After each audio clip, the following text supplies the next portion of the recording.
మనం ఆధ్యాత్మికంగా వర్ధిల్లుతూ అన్ని విషయాల్లో కూడా వర్ధిల్లాలని దేవుడు కోరుకుంటున్నాడు.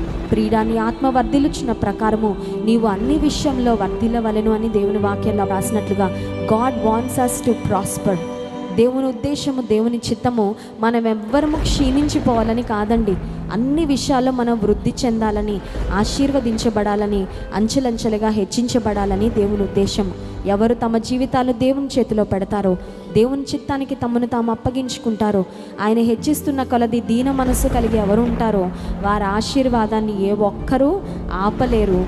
దేవుడు క్రమక్రమంగా మిమ్మల్ని నిశ్చయంగా ఆశీర్వదిస్తాడు. దేవుని వాక్యంలో ఆదికాండ గ్రంథంలో మరి ఇస్సాకును గురించి ఒక ప్రశస్తమైన మాట వ్రాయబడింది. ఆ మాట ఏంటంటే, దేవుడు ఇస్సాకును ఆశీర్వదించాడట. అతడు మిక్కిలి గొప్పవాడగు వరకు దేవుడు అతన్ని క్రమక్రమంగా ఆశీర్వదించాడంట. దేవుడు ఇస్సాకును ఎంతగా ఆశీర్వదించాడంటే, అతని